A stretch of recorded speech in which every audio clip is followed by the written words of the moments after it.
This is the Speak for Yourself podcast featuring the best of Colin Cowherd and Jason Whitlock. I'm your host, Jason McIntyre. Championship Monday. Very excited for Gonzaga, North Carolina tonight. Whitlock missed today's show, probably partying too hard in Vegas. He'll be back tomorrow.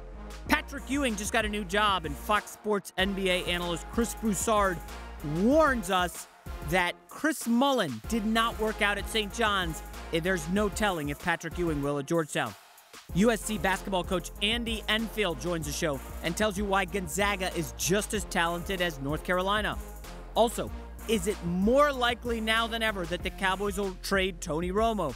Finally, Colin Cowherd against Russell Westbrook once again. Ready for Speak for Yourself? Cowherd, take it away.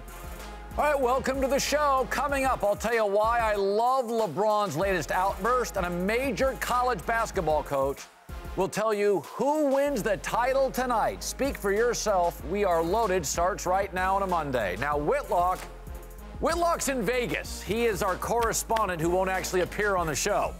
Welcome to Speak for Yourself. Whitlock's out. I'm joined by Hall of Famer Chris Carter, Fox NBA analyst Chris Broussard, USC men's basketball coach Andy Enfield. Let's start with the tournament.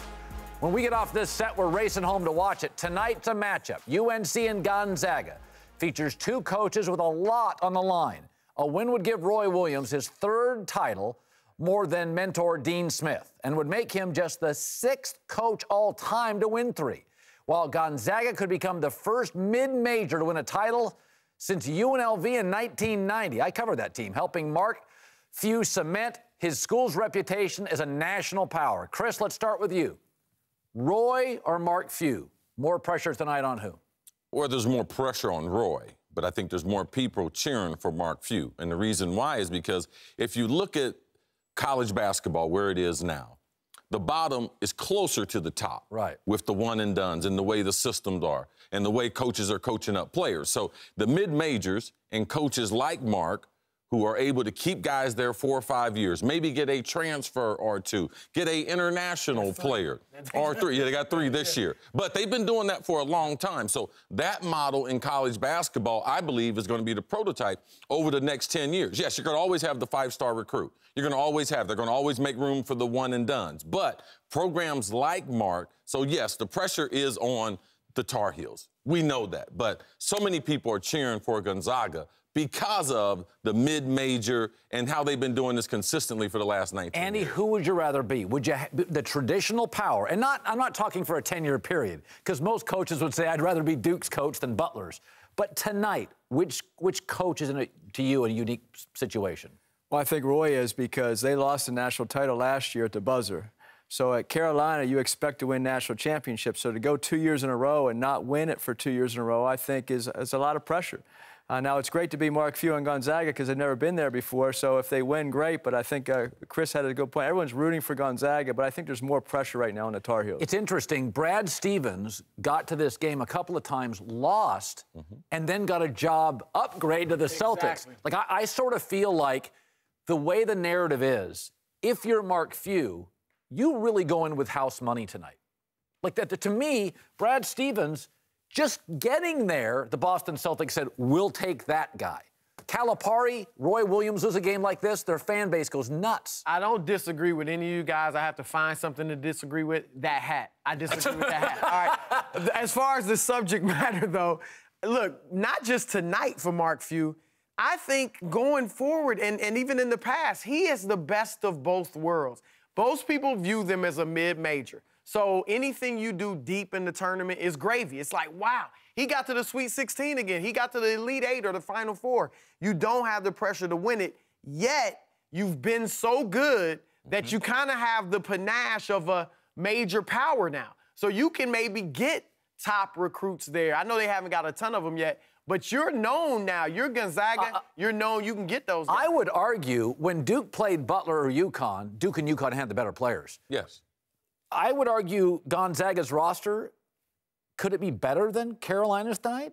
Well, if you look at the transfers from Cal, from Missouri, They're good players. Washington, Nigel Williams-Goss came from Washington. So if you look man for man, I think Gonzaga is equally as talented as anybody in the country. This is not your typical mid-major team where you throw 1 or 2 high-major transfers in there. Their whole roster is just as talented as North Carolina. Let me throw this out there. The one and done is discussed in great detail because those players become NBA stars.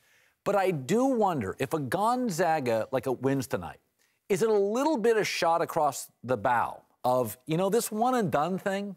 It's sort of difficult because, Roy hasn't lived on it, but Calipari's been there 8 years, 1 title, and we know he's a good coach. Duke got bounced very early. Does Gonzaga, if they win tonight, is it sending a message to coaches, hey, it's okay to have 3-star guys? There may be an advantage to playing with less talented 22-year-olds. Well, seniors and juniors usually win. If you look at the teams, like last year, Buddy Hield takes Oklahoma to the Final Four. Yeah. Senior. Denzel Valentine last year came back for his senior year from Michigan State. So there's a saying in college basketball, you want to be older. Juniors and seniors usually make deep runs in a tournament. You're seeing that tonight. Hey guys, it's Jason McIntyre here. Before we move into the next topic, I want to bring in Colin to tell you about a great deal from T-Mobile. Thanks, Jason. T-Mobile, this is cool, is giving away a free year of Major League Baseball TV Premium. Cool. So you can catch every game no matter where you are. That's over $100 value, and it's free. Going to be an exciting season. The Cubs are trying to be the first repeat champ since the Yankees won 3 straight in 98 through 2000. Can the Indians snap the longest World Series drought? No title since the mid-50s.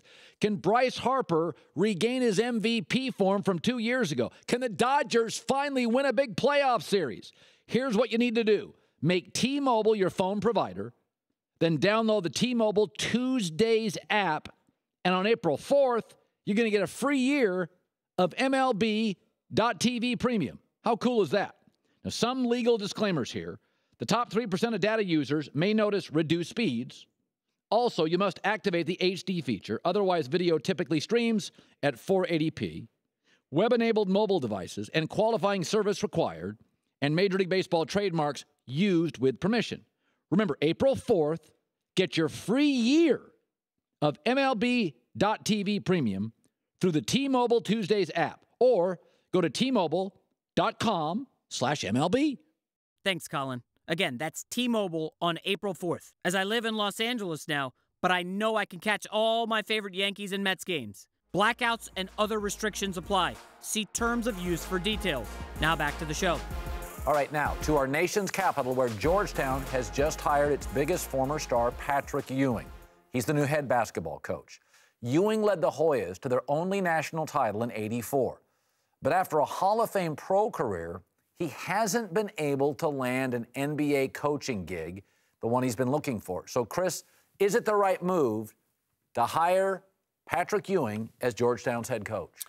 Well, it's the right move if they support him. And if it's the right move, if Patrick comes in with the right identity and the right expectations. Because from an X's and O's standpoint, I wouldn't get caught up in it if I was Patrick Ewing. I wouldn't get caught up trying to beat college coaches at scheming them. What I would do is adopt a style. And that would be, I would adopt the Hoya paranoia. What's he known for? He's known for his defense. When I was growing up, I was a top 100 basketball player. I was a top 20 football player. And I wanted to get a letter from 2 schools, North Carolina and Georgetown. I was going to go to Louisville and play there for Denny Crum, up and down, because that's my style. And a lot of kids like that style. So I would get Patrick Ewing to write a letter to some kid like Chris Carter. And on that day I get that letter, I make that decision to go to Georgetown. Now, I believe the university will support him, but he needs to learn the culture. He's been out in the NBA. A college culture is totally different. I heard you earlier on his show talking about getting out, meeting people, doing that. You're not a celebrity. You're not a Hall of Famer, all right? You're a grunt coach trying to rebuild a program that's in disarray. They were 9th in the Big East. You know, and I would argue to some degree, is Georgetown a great program? Or like Kansas State football, do they have a legendary coach? They don't play on campus. They don't play in front of 25,000 people.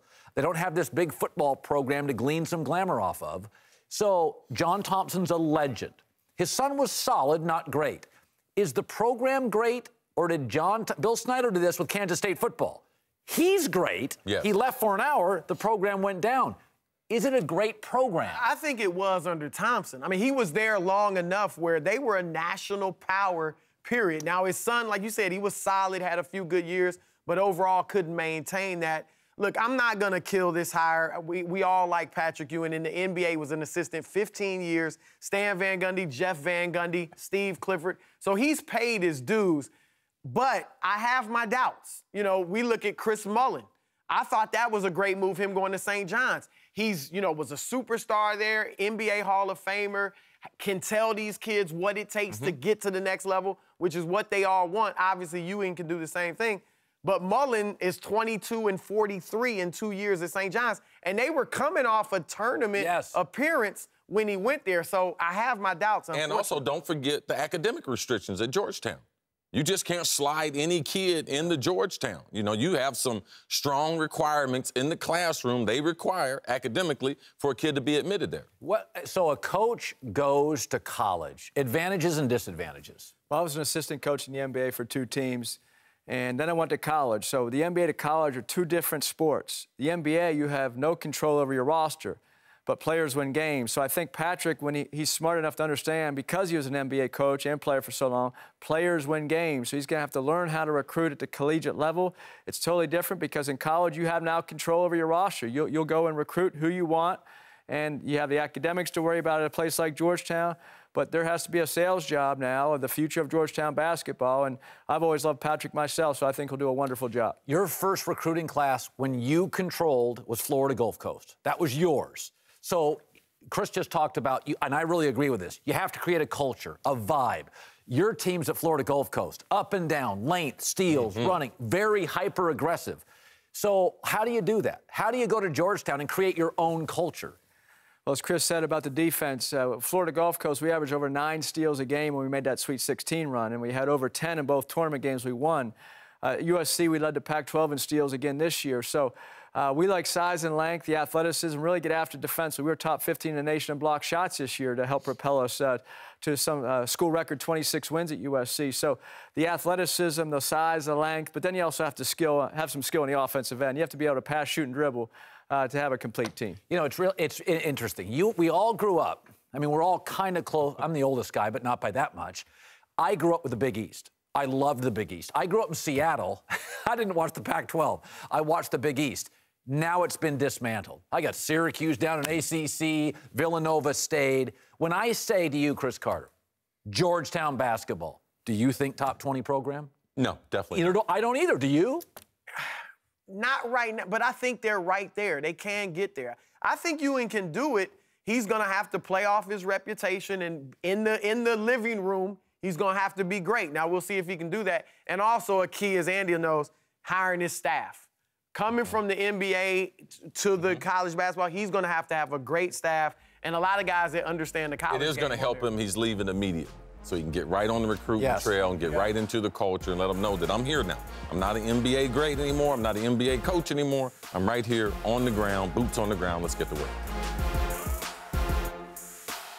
Golf's first major starts this week, and to celebrate, DraftKings is hosting a free fantasy golf contest with $100,000 in total prizes up for grabs. Pick 6 golfers before the tournament tees off Thursday morning. Rack up points for streaks, per-hole performance, tournament finishes, and more. Outscore the competition and win. Hurry to DraftKings.com now and use code SPEAK for free entry into the $100,000 fantasy golf contest starting this Thursday for golf's first major. That's code SPEAK to play free for your share of $100,000 in total prizes. Only at DraftKings.com.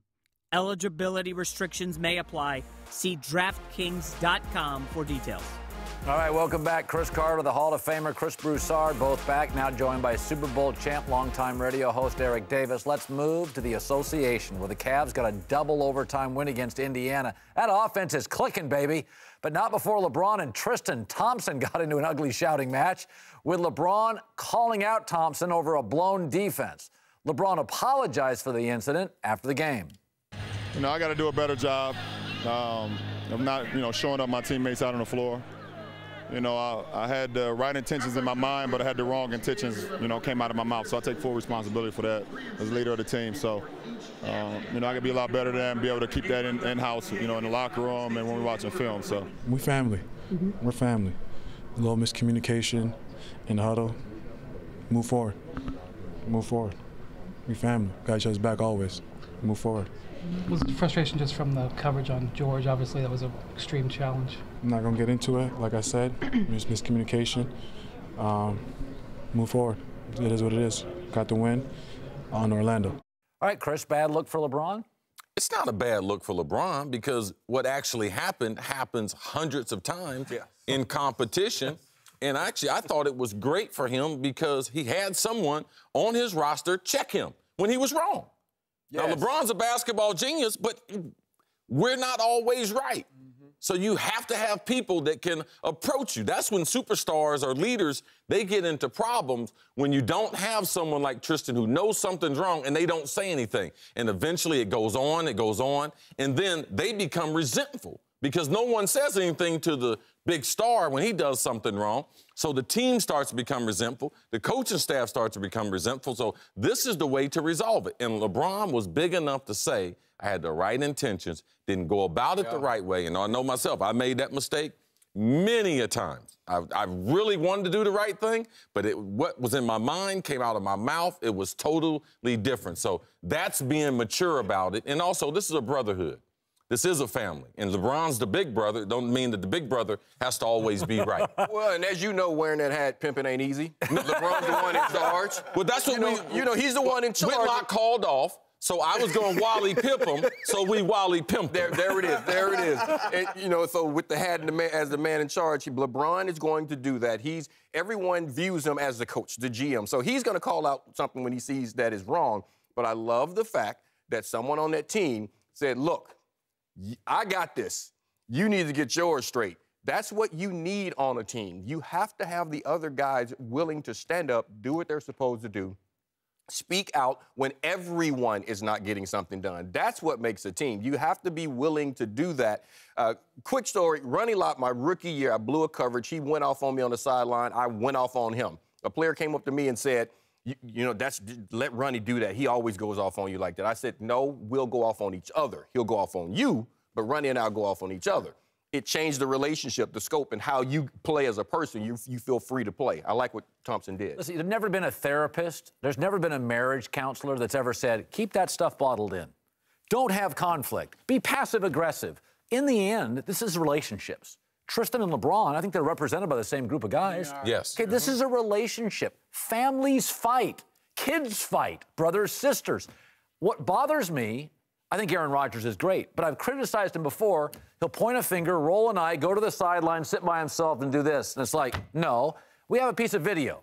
Peyton Manning and Tom Brady have a history when they're ticked off with a coach or a player, they go over and they scream at teammates. The last thing I'm concerned about is this is what leaders do. They yell at people. I love this. Well, I also like the fact that LeBron apologized, though, because Tristan is a grown man. And no grown man likes to be shown up and yelled at in front of thousands of people by another grown man. So the fact that LeBron, who didn't have to apologize, he didn't apologize to Eric Spoelstra for bumping him in Miami. He didn't apologize for David Blatt and the things that happened between them. But the fact that he came out and apologized, it shows everyone I got respect for my teammate. And it shows Tristan, you have respect for me, and everybody else realizes you have respect for me. So if Tristan was bothered and pissed off at any point, that's all gone now because LeBron apologized. You know, it's interesting. The young players in basketball, this AAU culture. Now, I'm not anti-AAU. The games are fun, but the knock has been everybody's a buddy. Like, everybody in AAU is a buddy. And when Kobe and Garnett left the NBA, my fear was, wow, we just lost a whole thing. Like, guys used to get in your kitchen. Yeah. Is LeBron the last? Because I watch Andrew Wiggins. I'm going to go watch him play again Sunday. Sometimes I watch Andrew, and I'm like, Andrew doesn't talk. It's like 3 hours of no conversing, and I miss this. I like this. You remember earlier in the year when the guys were getting in front of the microphones in the locker rooms, in front of their lockers, talking about the young players need to pick it up. You had some vets, going that route about things. I like the fact right there in the heat of the moment, these guys are talking to one another saying, clean up your backyard, get your kitchen fixed. This right here can't happen. And as you said, when someone sees themselves wrong, they're coming out saying, my bad. They said it on the sideline. They said it publicly. Those are the things I like. Don't call people out when they have nothing to say. By the way, the 2 or 3 times I've seen LeBron live that you don't see on TV, he talks during timeouts. Oh, yeah. Like, LeBron is a little bit, not 1A as a coach, so I think a lot of times the TV cameras don't catch it, but LeBron's active. Welcome back. Chris Carter, Chris Broussard, Eric Davis are back. Let's move to Oklahoma City, where the Thunder lost last night. Russell Westbrook earned his 40th triple-double of the year, 4-0. Westbrook's now just 1 away from tying Oscar Robertson's single-season record. But some people, me, have pointed out he's the recipient of some gift rebounds and often crashes the boards instead of defending shots. Chris, am I ridiculous to poke holes in Westbrook's historic season? Of course, you know you're ridiculous, but you're going to keep up your ridiculousness by believing your ridiculousness is not ridiculous. Okay, who's your favorite player? LeBron. Who's your favorite player all time? Magic, Jordan, both great. Love them both. Okay, so what part that Russell does that equates to LeBron, Michael, don't you see that other people see? Because besides the field goal percentage, and that's just this season, and all those guys had bad seasons shooting-wise, why don't you respect the triple-double? It's not that I don't respect it. I think basketball tends to be the sport of worship. Minor league baseball's unglamorous. We don't see it for 8 years. Football, you're just getting beat up. Even a great football player's half the time he's injured. Basketball from 11, 12, 13, 14, the shoe deals, the AAU, it is a worship sport. We basically say, you're the next great one. And because of that, when you add context, you're a hater. I've said before, there's no I think Russell's the most athletic player in the league in years. I mean, Magic wasn't always the most athletic guy. No. Russell's off the charts. But let me add context. You can tell 2 different stories with him. Triple-double, or 400 more shots than anybody else, shoots 39% against the better teams in the league, is going to be second in the turnovers. Neither one of those are wrong. It's just where you sit. I think he's a dynamic but ball-centric point guard who, come free agency time, will turn off as many stars as he turns on. Here's the thing. You had the graphic, okay, with Steve Nash, Chris Paul, Steph Curry, and their high shooting percentage. Steve Nash never got to the NBA Finals. Russell Westbrook has been to the finals, okay? Chris Paul hasn't gotten past the second round, and he's got Blake Griffin and DeAndre Jordan. Russell Westbrook, as I said, has been to the finals. Allen Iverson had been to the finals. He was on that low shooting percentage list of yours. So different styles for different teams. As far as teammates not liking Westbrook, are they giving him a few rebounds a game? Perhaps. That shows teammates do like you and respect you. They want him to get the triple-double as well. Did teammates give Ben Wallace a few rebounds? Did they give Dennis Rodman a few rebounds? Yes, that always happens. But those guys weren't being told that they're an MVP. I didn't care if Ben got an extra assist. But if it... You think that didn't happen with Rodman? Yeah, and don't you know that... But they know that guy is an MVP candidate, but they also know that they need him to play. I got to jump on with the pimp right here. That's ridiculous to not view it that way. It's sort of like a couple of years ago in football when J.J. Watt did everything and got that team as a defensive lineman to the playoffs. They won their division. That's what he's doing. Were things set up for J.J. to make plays? Were they setting things up for him to get the hit in the backfield or get the hit on the quarterback? Yes, because they had to. That's what they're doing in OKC right now. They have to let Russell play that way. So Aaron Rodgers had a really good streak this year. Yes. And about 3/4 through the season, a topic on this show regularly was, who's better, Rodgers or Tom Brady? And I would sit here and go, well, that's obvious. One guy's got all the rings. But in football, we can have those debates, and it's not considered hating. In basketball, because of the worshiping nature of it, if you add context to, he is going to lead the league in shots by 400, it's, you don't like him. But that's not necessarily a bad thing. Michael Jordan led the league in shots several times. Jordan averaged 27 shots a game one year. Kobe's averaged 24 1 year. Jordan you know what I mean? Jordan also guarded people. Westbrook also leads the NBA in fewest contested jumpers from the man he's guarding. They're 31-8 when he gets a triple-double. So if he was cheapening the game and discrediting the game, and his teammates were too by saying, I'm not getting the rebound, you get it. Right. You wouldn't win 31 out of 39 times. But when he gets those extra rebounds and gets 10 or more, they're great. They wish he could get a triple-double every night. And regardless of what we say about Russell, personally, you like him, don't like him, offensively, defensively, his style as a point guard, a triple-double is still a triple-double. But they did not increase the games. They are not increasing the attempts as much. So did you watch Paul George yesterday? He plays good about every other game. What did he get? 40 what? 43, 9, 43, 9, and 9. A good game, but not a triple-double. Okay, but here's my knock. Am I being critical of Russell Westbrook or the triple-double? If Westbrook this year was averaging the same amount of assists and points, but only 9 rebounds, would he be less of a player? No. But it wouldn't would be it be less of an accomplishment? Yes. Would it really? If you're using if a baseball player hits 400 or 398, what are we celebrating? 400. I want you it's to think just a about historic achievement. Since you've been announcing, that's a long time. How many players have you compared to Oscar Robertson? Just think about that, because that's what the triple-double does, and that's where Russell is. Ridiculous. Welcome back. Chris Carter, Eric Davis, now joined by the founder of thebiglead.com, Jason McIntyre. Let's move to the Cowboys. Breaking news now being reported that Jerry Jones has opened the door for a Tony Romo trade even further, allowing prospective trade partners to contact Romo and his agent to schedule a workout, visit, or physical. Teams will be limited to discussions about Romo's current contract. Chris, does this make it more likely Jerry Jones trades Romo?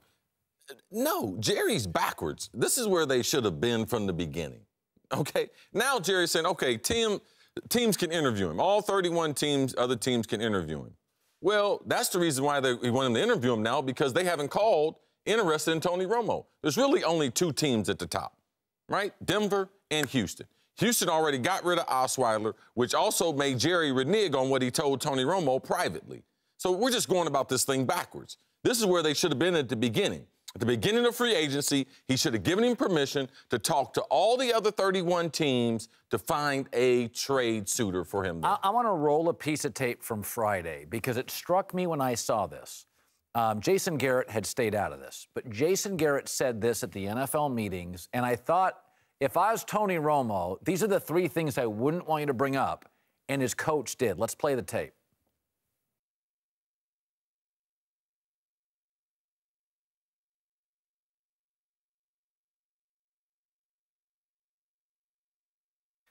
And my takeaway was Friday that Tony saw that, called Jerry and said, okay, get rid of me. Like, that bothered Tony Romo. That played on every Dallas TV and radio station the entire weekend. Yeah, and my takeaway from that, I said it before, was that was their way of publicly saying, we view you as a backup right now. And what are they doing right now? This is not a move to help Tony.